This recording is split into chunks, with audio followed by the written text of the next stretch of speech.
Okay, you guys, we've been saving this one. This is the last of the stories that we recorded with the fabulous Steve back in June.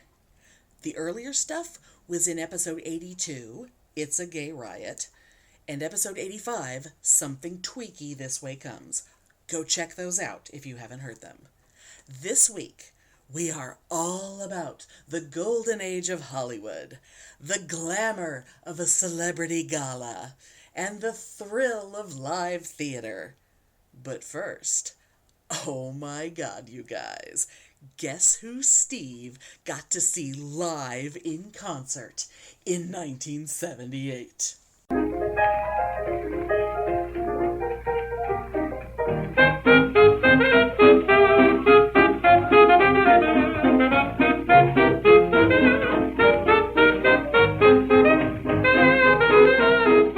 Welcome to Pitney and Amelia's Bitchin' Boutique!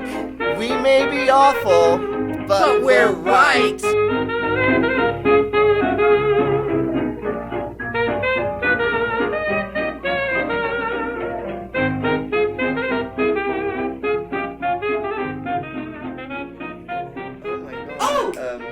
You saw Tim Curry in concert. Yes! Oh. 1978 at the Old Waldorf Hotel, the Old Waldorf nightclub, which was it still is, I hope, in Embarcadero Center, right at the foot of Market Street, the horrible 4-block shopping area where all the sidewalks are like these spiral things made out of. I know. Yeah. Everything is, and all the buildings are like just metal things going up and down with glass everywhere. And then that park sort of square thing in the middle of it. Yeah. That's the Embarcadero Center, and I think it goes for 4 blocks. It's just this horrible nightmare that they built, and probably tore down some fabulous buildings just to build that. Tim Curry. I'm trying to remember where. Let's see, 1978. Who would I be living with in 1978? It had to be Donnie, right? It had to be Donnie. Oh my God. Why was I in San Francisco? Oh! I bet I was spending the weekend at, God, I don't know. I don't remember. Oh, wow. Well, if I remember his name, I'll tell you. But anyway, I think I was spending the weekend at his house. He loved it when I would come and spend the weekend at the house. And he would have all gay people and straight people, mostly really old straight people would be there and stuff. So it was kind of fun. And then I was somewhere else because I don't know how, but I had this 19-year-old blonde surfer kid date when I went there. Ooh. Hello. And so we went to the nightclub. I imagine I probably just called up and bought tickets on the phone or something. I think that's how you did it then. And it was just this total impulse. Oh my God, it's Tim Curry. And oh my God, there's a cute blonde. And the next thing I know, you were at the concert. And I think we had been doing coke for hours too, because it was back then. And it was fabulous. And I can't remember most of it, but I do remember when it started in the first song that he sang. I think was "Birds of a Feather," and the whole concert was so fabulous. Yeah, I've been doing a lot of reading because ever since when we were psyching ourselves up to meet him at Frightmare, and I was doing a lot of reading and I was reading a lot of things about how he apparently that was starting shows with Birds of a Feather was kind of his thing. Yeah, it must have been that year that's what he was doing or something because he didn't want people to think about Rocky Horror anymore. He wanted them to think about his new album, which was fabulous. Oh my God, I love this album so much. But that's one of those. And we've talked about this before, but it's just because we're so much more fans of the albums than of. I mean, granted, yes, his movies are great, and a lot of them are among my favorite movies, but that's not the point. I would rather hear him sing than anything. Oh yeah, my fandom of him is 90% his albums. Mm-hmm. I think he's a great singer and a fabulous actor. Okay, always was, the poor guy. But he still can sing some. There's some videos out there from some cabaret night, some little thing in New York where he's, you know, in his wheelchair and he's on a stage and he sings a couple of songs and it's like, God That's damn it, nice. he can still sing. That's God damn, good. he can barely move, but he can fucking sing. Well, that's fabulous to know. I'm He glad even to hear did. that. I don't know who the woman was. I'm sure she's someone that like New York theater people knew. But he did that song from Gigi, the I Remember It Well. Oh my God! did I that- can't he did that with imagine him her. singing that song. It's adorable. It's fucking adorable. It's just like, oh God, I was just gasping through the whole thing. Yeah, Like, because God it was damn, that. it's so What good. was that French man that was in the movie? That horrible. I always didn't like him. Either. Oh, That- Chevalier. Chevalier. Yeah. Something Chevalier. He was so skeezy. He was. He was such a like child molester kind of guy. Well, it's like that, yeah, because he was so skeezy that, like, I mean, that movie's already, you know, problematic, air quotes, enough because of just the weird, little girls, they grow up to be... Right, the Like, whole movie so was creepy. about... It's already creepy enough. I know, the theme of the movie is like, I forget, what was the... when you're sweet 16, you know... Time to get 'em or something. Yeah. Oh, God. It's already creepy enough, but then you pick, like, the skeeziest guy. It's like, it could have been slightly charming if they had gone with someone else, maybe. Yeah, Maurice Chevalier was... Yeah, yeah. And he practically drooled when he talked, you know. But, Oh, he's so gross. It's that weird thing where, like, there were so many, like, stunningly gorgeous actors back then, but then there were all these actors that were so utterly not, and so but hideous. but they would be like the leading man. And why were they people. always at Right, MGM? Right? Why? Right? Oh, see, and that's yeah, that's a whole other thing. But yeah, and you get God, yeah. I mean, when it's like, I mean, you know, you can't put Gene Kelly in every movie, but I could. oh my God, you know, there's He an was beautiful. oh God But damn he it. was kind of awful, though, wasn't he? No, I don't think I think so. he was, you know, I mean... He was a perfectionist. He was but straight, I mean... He was straight and a perfectionist. But there's an entire... I haven't looked at it in a long time, but there's a Tumblr account that is 100% in celebration of Gene Kelly's ass. Fabulous. It's all That's awesome. clips and photos that are just like, oh God, look at that. It's like, God damn it. He was Well, you he know, was so perfect. when Debbie Reynolds was in that movie, Oh my she'd God. never been in a movie before.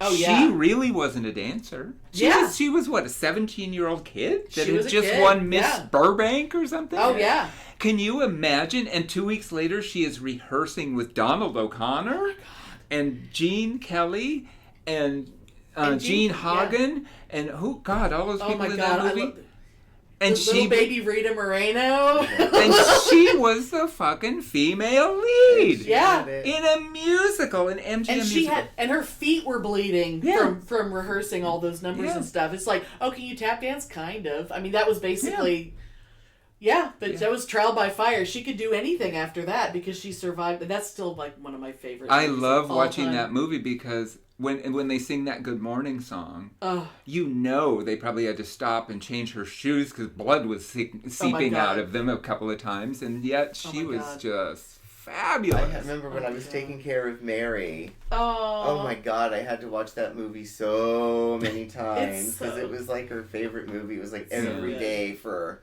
a couple months. I could have done because that. I could have she had totally done that. I could do Yeah. that. It's like she had forgotten about it and then remembered it. So She doesn't remember. She just watched it because she has dementia. Yeah. But you know, a lot of those musical numbers were really filmed at Grauman's, and the my script God. was so cute, and it was just these sweet little digs at Hollywood all the way through. And Lena Lamont is one of the greatest characters ever. She's such a good Gene actress. Hagen. That's one of the things. It's like my mother's taste in movies. Definitely, I was like between like Gene Hagen and Judy Holliday. Like that kind of like seems stupid but smarter than everyone else blonde actress that was a very specific type. I saw every movie that any of those people made because that was my mom's thing. It was like she loved that underestimating a woman thing. She loved that shit. So she made sure I saw all Remember of that scene where she comes in and puts the newspaper down? Oh my God. I know exactly she what scene. And they're like, oh, we're going to do this scene. And she goes, my contract says that I control my publicity. And if you don't do this, I can sue. That's right. I can sue. And then the next thing out of her mouth is something like, so fuck off! Oh my God. Great. I love Jean Hagen. She was so fabulous. Oh my God.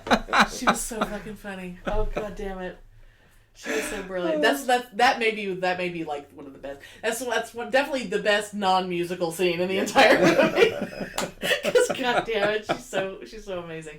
But that was the movie that made me fall in love with Donald O'Connor. Yeah, he was so good in that. He was so precious, and it was just like, didn't he die like an alcoholic? He right? did. Oh yeah, he was. After that was one of the last. In fact, I think that was probably they put him in there trying to sober him up and get his career going. Oh, again. yeah. So that had already And then he been made the okay. movies where he was best friends with a mule in the army, and I think after God. that, Oh, I remember that. Yeah, yeah. after yeah, I that, remember that what was you're kind of talking it for about, him yeah. because he pretty much drank himself to death. And his last movie, I swear I'm like the only person that saw it, but it's called Toys, and it was a like when Robin Williams was first getting to be big enough to be like, I want to make this movie, and it's not a bad movie. It's such an interesting idea for a movie where it's just like this kind of crazy rich guy who grew up around a toy factory, and it's like, oh, I just want to just make toys and live in this fanciful world. And his sister was played by Joan Cusack, who's one of my favorite people in the world. She's just like this crazy girl who just dresses like a doll all the time.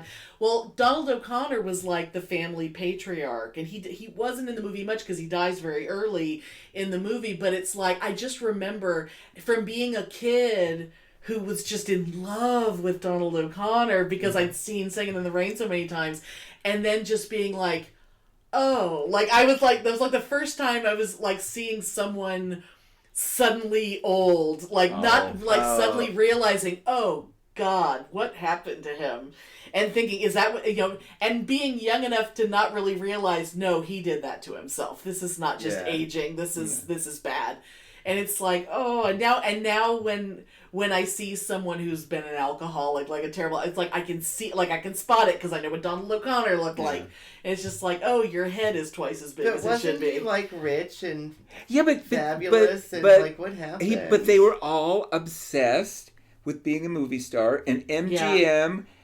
It was a was whole the machine, place where you were. So it was like movie star heaven, and they were at MGM, and it was so awful.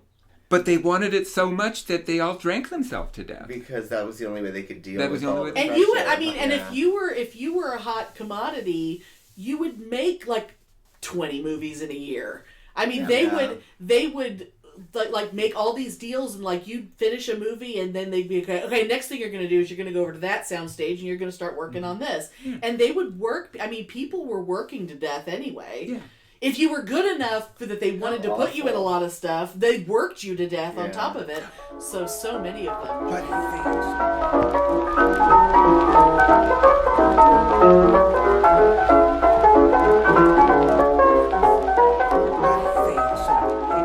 When you were big, you had big. So here they all are with nothing but money, and finally the studio goes, "That's it, baby." Yeah, we all of a found sudden, someone cuter. Everyone loves you for 20 years, and then all of a sudden, no jobs, no more movies, no more fans, no nothing. So you just. But then if you had enough money, who cares? I know. You know? But if you're you a didn't performer, have the you don't have movie the applause. star thing. Yeah. Gone. Just all gone. Do you remember Sugar Babies? Do you remember that? Yes, I saw that play. I did too. I saw it when it came to San Jose, and my mother and I walked in there being excited about seeing Mickey Rooney and being kind of meh about Ann Miller I because was dying to see her. But see, we were kind of because it was like all she does is spin. Like all she does is tap and spin. But we left there being like, okay, Mickey Rooney really needs to not be in front of people anymore. And being like, God damn it, Ann Miller could still dance.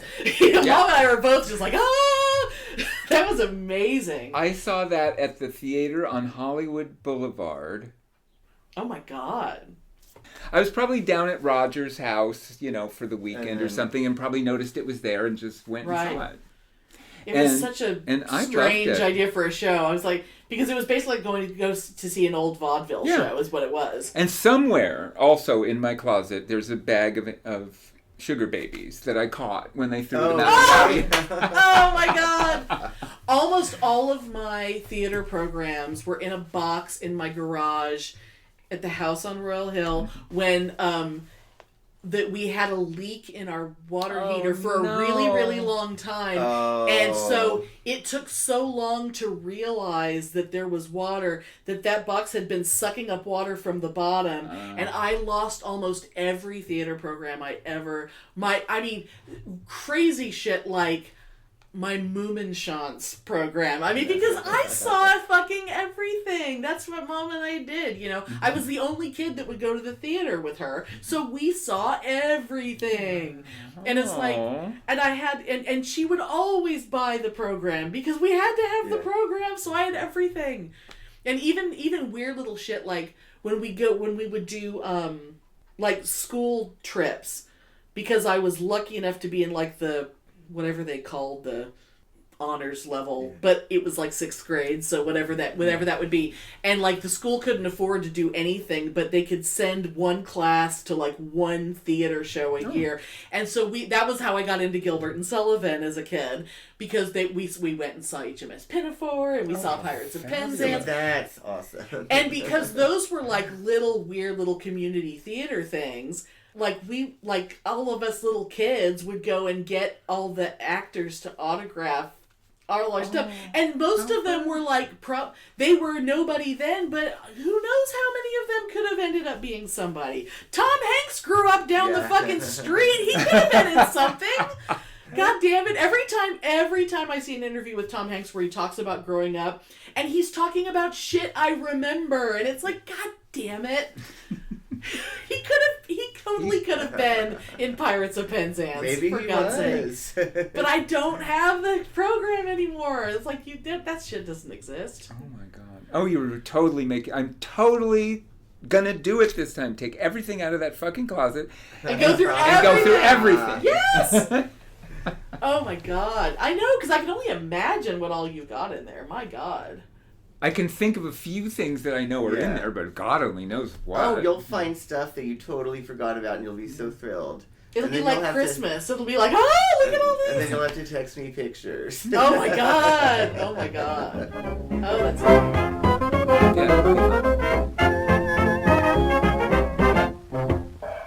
Yeah.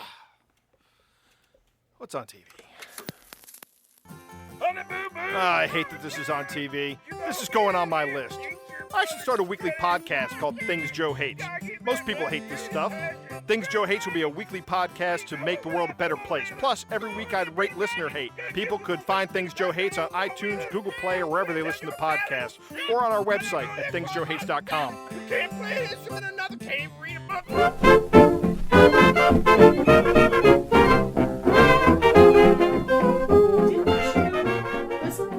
Now I may be combining two different things, but I remember that you had a poster that was like a Peter Max artwork thing that had all these autographs on it. Yeah. It was a Jerry Herman. Yes. We went to the Opera House one night together. Was Carol Channing there? Carol Channing was there. That's what I wasn't sure. In her mink coat. God damn. Lauren Bacall in her mink coat. And who was the third one? Remember they were talking in their mink coats all in the hallway? There was 3 of them.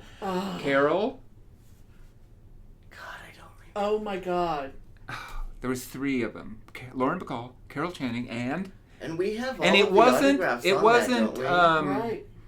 It wasn't, what's the TV comedian lady? Oh shit. I'm so glad. Oh, Carol Burnett. Yeah, Carol Burnett was the host that night, wasn't she? Oh my God. Oh, she was at the podium when we were in the show part. She was would be at the podium talking and introducing everyone. Oh my God. That's right. I remember was that a fundraiser? Yeah. Okay. Yeah, it was a fundraiser for something. I remember meeting Jerry Herman because remember I hugged him and he seemed kind of freaked out. Yeah.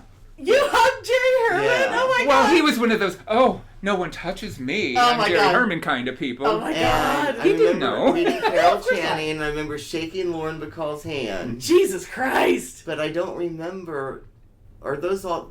was there more than those 3 autographs in that poster? I don't remember. I don't know. I don't even know what happened to that poster.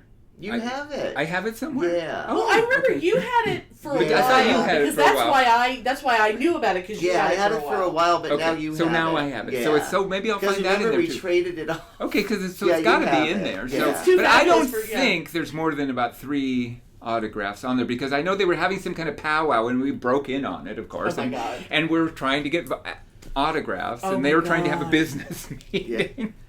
They were nice, though. You know, and we weren't supposed to be backstage. I think Carol Canning said when we got her autographs, were you boys in the chorus or something? Oh, that's so adorable. I probably said something like, "Oh no, we just broke in backstage to get autographs." But they were all nice. Yeah. Oh my God. Oh, but they were all having fun. It was because it was like a fundraiser night. They weren't really working. You know, they were just there to perform and have fun and see and work with their old friends and raise money for something at the Opera House. Well, yeah, because that's one of those things. Like I like whenever I watch the Golden Globes and stuff, it's like these people are never in one room together. And it's like they get to fangirl about each other and whatever, and it's like going to like a weird reunion or something. Oh, and I just, that never how often do those 3 women find each other in the same room and they're all wearing their mink coats? I mean, it just doesn't happen. I'm thinking of all kinds of names, and it's like, I could just blurt out names, and I'll be wrong probably every time, but it's like, Cheater of Hera. It's like it could be. I don't think she was there. Was it more movie stars or was it more theater? It was theater. It was theater kind of people, I think. But Lauren Bacall was kind of both. But Carol Channing was kind of both. Yeah, because Lauren did like it Woman seemed of like the Year because and it shit was on more Broadway. about. It was something about the Opera House too. That's why it was at the Opera House. Oh, like maybe like a restoration thing or something. Because they were doing that. Yeah. Remember they did the restoration and it was closed for quite 3 years, I think. And you had to go to the Civic Auditorium to see the opera. Like peasants. Yeah. And the thing that's so funny is, like, from that night, my mom has a picture of me from that night in a frame in the back room. Oh God. And you mean like before we left, she took your picture? Oh, how cute. No, I think we're there. Oh, okay. Somewhere. And it's so funny that my mom has this picture framed in the back room because I'm holding a cigarette in one hand and a bottle of beer in the other in front of a trash can. But you just look so handsome. But I look so handsome because I was all dressed up. Yes! And I think I had to have been wearing your clothes. Because I didn't have nice clothes. I had to have been wearing your clothes. Was I wearing my green silk suit that night? I don't remember. Ooh. And you, God only knows what I dressed you up in, but yeah. I remember I was God. wearing a vest that was mine, but the pants and the jacket had to have been yours. Oh, okay. Well, they were either ridiculously high platforms and really skinny pants, or maybe something more like the bottom half of a suit, or I don't know. I remember I was dressed up real nice, which is not something I did, I didn't have stuff like that, but that impressed my mom enough that she has that picture. Oh my God. A bottle of beer and a cigarette in front of a trash can. Did I come over and get you and then we drove up to the city that night or something? How did that work? I can't even remember. Or were we already living up there? Were you living there? No, or we were living in Santa Cruz? Okay. Oh, okay. Yeah. So but were you living in Santa Cruz too at the time? Yeah. Oh, okay. So, that makes sense that you would have been in Santa Cruz, because I think my memories of the poster, I think, are from when you moved from Santa Cruz to San Francisco. Because I was with him his first 2 weeks in San Francisco. Okay. Breathe deeply. The year of woo.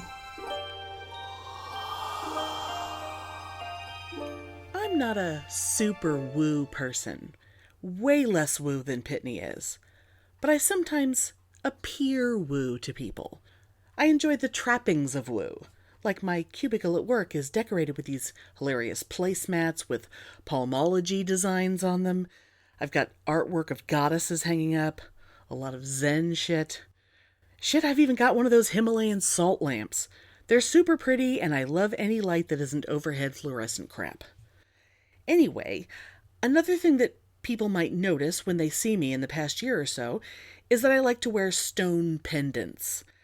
I'm not into super shiny, sparkly, expensive jewelry. I like certain colors and things that are natural. That kind of stuff has always appealed to me aesthetically. But lately I'm choosing what I wear based not just on what it looks like, but what it represents for me. So let's talk about crystals and rocks and what the woo people think they do. It's all about frequencies of energy and this or that resonance affecting which chakra. It's all about blocking negative energy and illness and whatnot. About amplifying whichever energy you feel needs a boost that day. And yeah, no proof that anything does anything. Placebo effect aside, nothing happens. Now back to me. I've studied the chakras. I've felt different sound waves resonate in different parts of my body. It's fucking weird, I'll tell you that. And there are some correlations between certain areas of the body and certain emotions. Anyway, the chakras were given colors, and those colors are then assigned meaning based on the chakra. You can look all this stuff up if you want. I only mention it because it comes into play when I'm choosing a pendant. So I went through a lot of shit a little over a year ago. And in the time since then, I've been doing a lot of therapy and other stuff to help me heal myself emotionally. One thing I did was start thinking about intention. I read somewhere once that starting your day without setting an intention is a little like getting on a bike and not knowing where you're going. When you're kinda emotionally broken, it's all overwhelming. But picking one thing to focus on that day, like today I'm going to be better at communicating my ideas and my feelings, that's an attainable goal. And what that has to do with rocks is that if it's my intention for the day, like if I want to focus on communication and telling the truth, then I grab the pendant that's a chunk of lapis lazuli, which is a blue stone, and blue is the color of the throat chakra, which represents communication. Now I want to make this clear. I don't think that lapis lazuli has magic powers that affect my throat or my ability to communicate. The woo-woo do. I don't think the rock hanging on a string around my neck does anything but look cute. But choosing it, making a conscious choice to focus on that particular intention for the day, and having a reminder of it with me all day, that definitely has an effect. If I want to focus on my intuition and knowledge, I can wear this cool slice of amethyst because purple is either the third eye chakra or the crown chakra, depending on who you ask, and either way, it's all about insight and clarity of thought. If I'm feeling like I want to be all about my sensual self and be all earthy and shit, I can wear this little smooth chunk of carnelian. Not a magic rock, except in the sense that I am fucking magic, and I rock.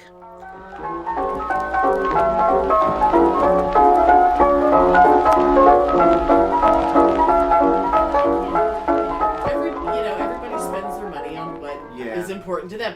I can't really talk because I just last weekend got to see Hamilton. Mm-hmm. That's fabulous. Oh my God, Lin-Manuel Miranda was there 2 nights ago seeing the cast that I saw at that theater. He tweeted a picture because he saw it from the sound booth, and it's like, I was like, he's basically just took a picture of the seats where we were sitting, and then there's the seat, I was like, God damn it, that's, I don't even know if I can handle knowing he was in the building with me. But it's not that, I don't know how much I paid for those exact tickets, because I have bought season tickets for multiple seasons that I didn't even give a shit about. Oh, just to keep the franchise. Just to have, there are seats in that theater that are mine, and when Hamilton gets here, those are my fucking seats, and I get to have tickets. I didn't even expect Hamilton to be part of the current season. It ended up being the last show of this season, and most of the shows this season, my seats were sitting there empty because either I totally forgot about it, or like the last show before Hamilton was Cats, and I couldn't give those fucking things away. Yeah. My little 4-year-old niece would have wanted to go, but she had a dance recital that day, so she didn't get to go see Cats. But, you have to go to a 4-year-old because everyone who would have been interested has fucking seen it, and then there's the rest of us who are like, oh, it's fucking Cats. No, I don't think so. But when someone asked me, so how much did you pay? Because there are tickets, like, not scalped tickets that are like $500. And so when someone says, well, how much did you pay? It's like, well, first of all, I don't really know. And really, if I want to say how much did I pay, it goes into like thousands of dollars that were really all about seeing one show. Mm-hmm. So, really, when you think of all the theater tickets I have given away and all the shows I just didn't fucking go to, it was a lot of money. But I got to see Hamilton, so that's all the last like 3 years have been about. And now it's over, and I'm not really sure what to do with my life. Because now I've seen Hamilton, and it's like, no, what's next? I have no idea. What's the next crazy thing? Well, it's not like I'm ever going to stop being into Hamilton. I mean, I'm kind of one of those people, but maybe you could start planning your vacation on going to see it somewhere. I'm seeing it in London this year. Oh my God. I'm seeing it in Australia this year. Yeah. I could definitely do that. Yeah. That's the next step. I've known people who've done that with like Rent and things. I've known people. Mark Allen did that for Les Mis. Oh, good Lord. He has every soundtrack in every language that's ever come out. Wow. That's one that I just every never got version. into. It didn't make, nothing about it compelled me to want to see it. That's the only play I've ever paid to go see that more than once. Was Les Mis. Wow. Well, I know the reason I remember going to London once when I was working at the school, and I ended up going back like 5 years in a row just because, the theater tickets, the good theater tickets were £20. I'm like, really? Wow. So so I saw everything. I'm trying to think, is there anything I've seen more than once? Because I've seen so many things. Yeah, I saw Cats once. That was enough. Shit. Oh, I never wanted to see that. Yeah. I've seen Phantom twice. I haven't seen that. And I've seen Les Mis 3 times. Wow. But some of the not famous or whatever plays are not, the play to see that I saw, like Peter O'Toole in Geoffrey Bernard is Unwell. Oh my. Was one of the most fabulous nights in the theater I have God. ever seen. And it was about this theater critic in London that I think it was in the 30s or something, and he was just fucking notorious drunk. But somehow he Which always... means Peter O'Toole's the perfect I person know! to play him! And he always manages to eke out this thing and turn it in, but always... at the beginning of the play, the stage is there and the lights all come on and stuff, and nothing happens. And nothing happens. And nothing happens. And then he's under there and he's crawling. Oh my, he's hung over and he's just crawling out from under a table, and he's the only person in the bar. Oh my God. That's how it starts. And he does this monologue for 20 minutes was just magic. Oh my I just God. loved seeing him. Oh God. I'm realizing there is one person that I've seen them more than once, but it wasn't the same play. Noel Harrison, Rex Harrison's son, the first time I saw him, he was doing My Fair Lady. And then the second time I saw him was Noises Off, which is still, Noises Off is still playing. Really? Isn't it? Noises Off? Isn't that one of those forever plays? Noises Off is, well, I know it's been, well, Noises Off is one of my favorite experiences I've ever had in a theater. But although part of it was because I happened to be sitting on the aisle, and because it takes place in a theater, the director, who was played by Noel Harrison, kept charging up and down the aisle, so he kept walking past me, and I had such a crush on him at that point. Ooh, how fun. That show, that is one of those plays that I cannot recommend it highly enough. But unfortunately, they made a movie of it that had a cast to die for. But because of the nature of the play, it cannot work as a movie. Cannot. Mm-hmm. It was like Michael Caine was the director. The cast, because basically it's a play about a shitty little play. A shitty little theater company putting on a really bad British sex farce.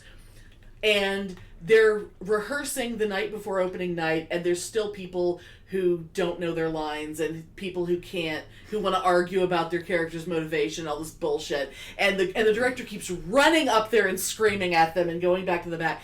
And it's just, so there's 3 acts. Act 1 is that rehearsal, and then curtain comes, and then the entire set, while you're not looking, rotates. So now the curtain opens up. Now you're seeing the set from the back. Now you're backstage on opening night, and shit has happened where people are now pissed. People in the company are now pissed off at each other and want to fucking murder each other. So people are chasing each other with a fireman's axe. There's a potted cactus being handed around. There's a bunch of roses. There's all kinds of shit. Plus the props from the play. The play is happening. You can see it through the windows in the set. The play is happening facing the other direction. People are still hitting their cues. People are just not making any sound but fucking fighting with each other in the back and then going through the door and saying their line. It's like you cannot breathe. It's just like, it's the funniest guy, and then you can hear the lines being said on the stage, and it's like things are coordinating, and it's so insane. Curtain closes. Go through the entire play. Now the set rotates back again. So now we're at the end of their run. Complete anarchy. They all fucking hate each other. It's, god damn it, it's the best thing I've ever seen. But the movie, I mean, I'm just gonna list the people in the movie. John Ritter, Christopher Reeve, Carol Burnett, I think Eileen Brennan was in there somewhere, like Denham Elliott, like, Michael Caine played the director, Mark Lynn Baker, like all these people that are just, like, perfect casting. I was so excited. God damn it, it's unwatchable because nothing works if it's not happening right in front of you. It's kind of amusing and kind of clever, but the immediacy of having people on stage in front of you is completely lost. It's like back when like they used to have magicians on TV all the time. Yeah. And you just get used to seeing TV specials of magicians. Well, if you actually go see a magician and they saw a woman in half right fucking in front of you, that's a completely different experience. More exciting, yeah. Because they didn't cut a camera angle. There's not fucking mirrors. Whatever it is, because it's happening right in front of your face. Yeah. And so it's kind of like that. It's one of those things you have to physically be in the theater to actually experience that play. And it's so sad that it didn't work because I always wanted to be like, oh good, they're making a movie. Now everyone can see my favorite thing. Except it isn't not worth live. Watching at all. Yeah. Not worth watching at all. Oh God, horribly. Because even people who would have wanted to see it were like, oh no. I mean, you read the cast and you're like, oh God, this is going to be great, and you get like a third of the way into the movie and you're like, oh, this isn't going to be funny. I can already tell. I don't feel. You didn't. It doesn't feel right. I hope. No, I didn't. No, I went to the theater to see it, and I was so sad. That's terrible. Well, but that's the thing about that's the theater. It's like part of it is having it happen right in front of you. Like the only time I ever got to see a show on Broadway, it was on my birthday in 2010, and I got to see the revival of Promises, Promises. Wow. With Kristen Chenoweth and Sean Hayes, and it was so fucking great. But part of what was wonderful about it was they had kind of been, they'd been doing it for a few weeks already, and they were all like kind of starting to relax and be really comfortable with each other, so they would kind of fuck around a little bit. And it's like, they fuck up right in the middle of a song, and then they all just start laughing, and it's like, this is happening right in front of me, and we're the only people seeing it, and it's wonderful. It's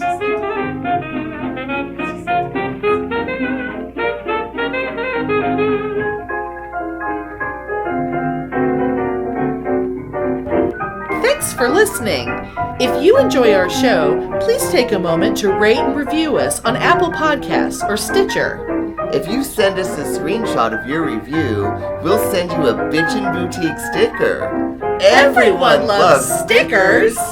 Please subscribe or add us to your favorites wherever you get your podcasts. Subscribers get new episodes first and are also more attractive. Drop us a line anytime at pitneyandamelia@gmail.com. We'd love to hear from you.